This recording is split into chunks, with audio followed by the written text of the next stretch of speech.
Signs for candy bars, wrapping paper, carnations, car washes, and magazine sales have been posted around almost every school building in America. If your booster club is like most, I bet you'd tell me that there's too much work and never enough money to go around.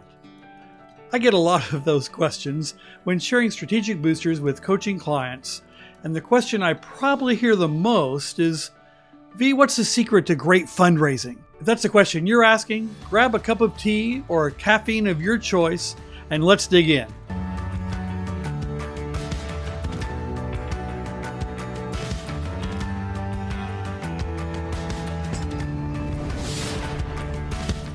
Hey there, if we're just meeting for the first time, I'm David Vandewalker. It's my honor to spend a few moments with you as we explore the topic of Booster Club fundraising. Let me ask you a question. What's your booster club's superpower? Think about that for a second.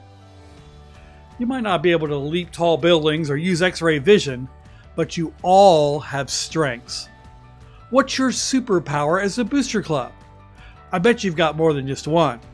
The first one that comes to my mind, and maybe your best one, is the human resource assets.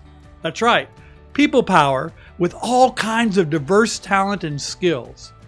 But the age-old question or challenge is, how do we harness that superpower? As part of the online training in the Strategic Booster Academy, we talk about strategies for fundraising and finding your target zone.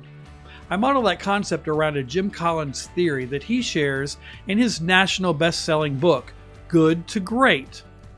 Jim and his team looked at a lot of data points. In fact, a big meta-analysis study, and they concluded that there were some commonalities as to why some companies were good and others were great as far as it is with success in the corporate America world. The study examined what's the difference between Wells Fargo and Bank of America, or what makes Rite Aid a good company and Walgreens a great company. In the book, he coins a framework that he called the Hedgehog Theory, and as it relates to the 3 circles of influence. I find it fascinating as we apply it in our context of building a booster club business model for finding a strategic fundraising target zone to discover the secret to turning your good fundraising into great fundraising. Finding your target zone requires you to discover the answer to 3 questions. The first question is, what are the people in your organization and community truly passionate about doing? The second question asks, what does your organization do better than anyone else on your school campus?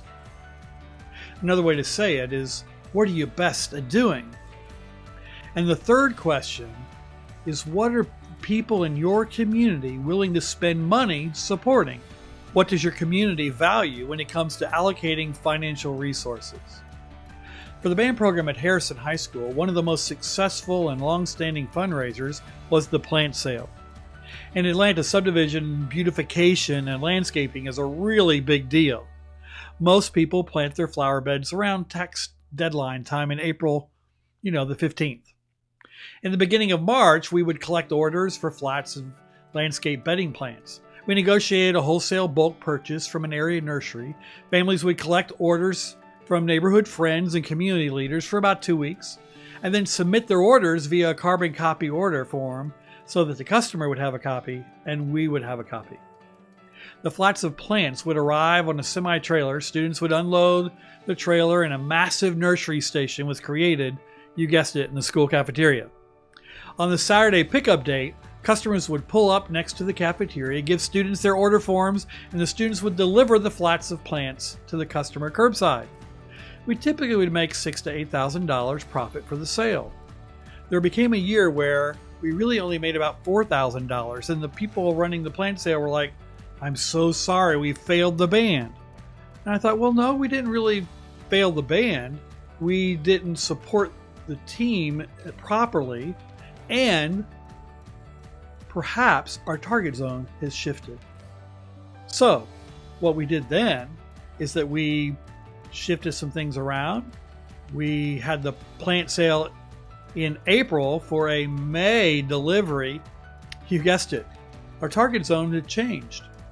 We were great at providing event. We had the people resources to do it. People were willing to buy plants to beautify their yards, and they were willing to spend money for it until Home Depot and Lowe's moved into our community.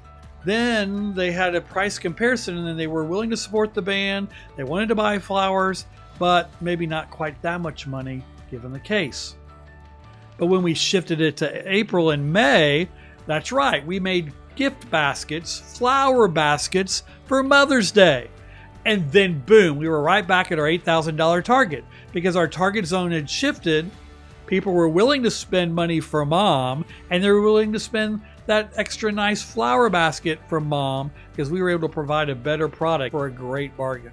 Consider your 3 circles of influence to find your target zone. Now you're primed to thrive using the secret to great fundraising.